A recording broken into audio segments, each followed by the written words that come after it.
The basic question: do heavier people burn more energy? Metabolic rate, the rate at which the body consumes energy, is important in studies of weight gain, dieting, and exercise. We have data on the lean body mass and resting metabolic rate for 12 women who are subjects in a study of dieting.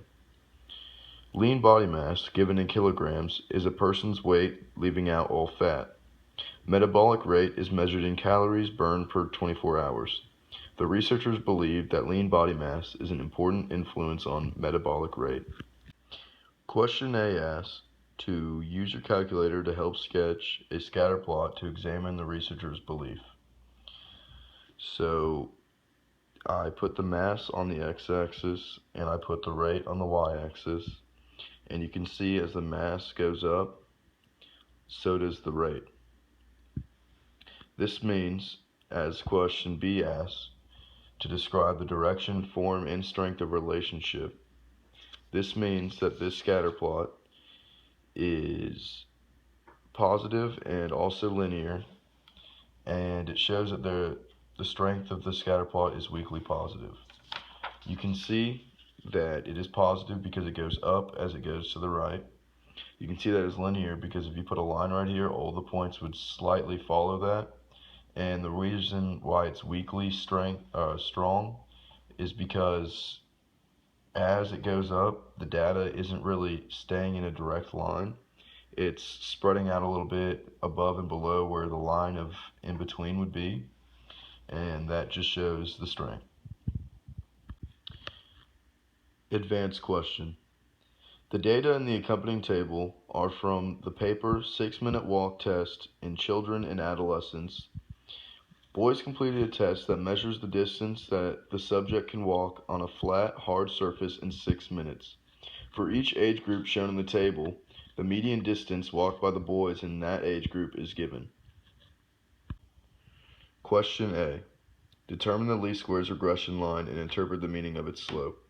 So on my graph, you can see the X has the representative age groups, and the Y has the median walk distance going up.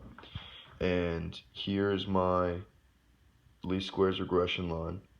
You can see that it goes up and it's in a positive correlation with the data. Here is how I found it. I used this formula and I plugged in my y equals and it gave me this line. I plotted it first and then I put my points on there second. You can see that as a kid gets older, the farther he can walk or she can walk, it goes up. That is the meaning of the slope. Question B. Compute the residuals and construct a residual plot. Determine if there are any unusual features in the residual plot, as well as their meaning. What does it mean if there are no unusual features? Okay, so here's my residual plot. You can see representative age on the X and residuals on the Y. And it says determine if there are any unusual features in the residual plot, as well as their meaning. There are no unusual features in this plot because all of the points are scattered randomly. This means that the least squares regression line fits the data shown in part A here correctly. AP question. Commercial airlines need to know the operating cost per hour of flight for each plane in their fleet.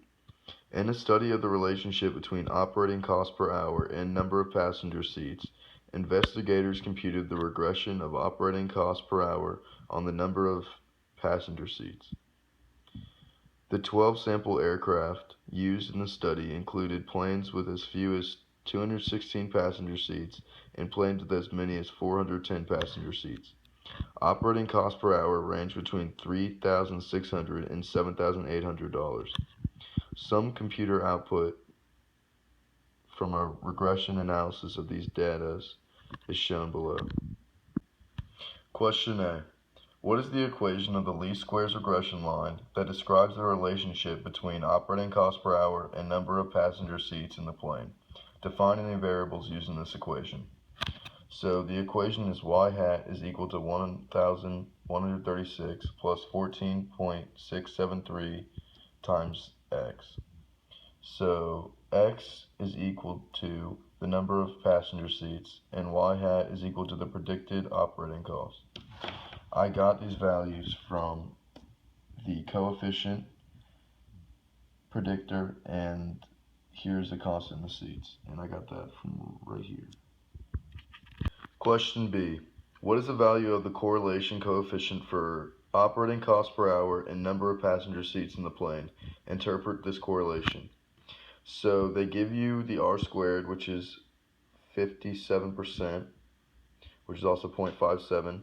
And so to find the R, you just take the square root of 0.57, and that is equal to 0.75490. And this means that the correlation is strong because anything between 0.7 and 1 is a strong correlation. Question C. Suppose that you want to describe the relationship between operating cost per hour and number of passenger seats in the plane for planes only in the range of 250 to 350 seats. Does the line shown in the scatter plot still provide the best description of the relationship for data in this range? Why or why not? So here's a sketch of the graph that they give you, and here you can see the number of passenger seats on my X, and on my Y axis you can see the operating cost per hour. And so it is asking if the range of 250 to 350, these values right here, if this line shows a good representation for that data. And the answer to that is no, because these three values up here and these two values down here definitely affect the way the line is shown. The real correlation of this data is shown in a negative way, that the number of passenger seats and the operating cost per hour is negative. So therefore this line right here, the least squares regression line, is not a good representation for this set of data.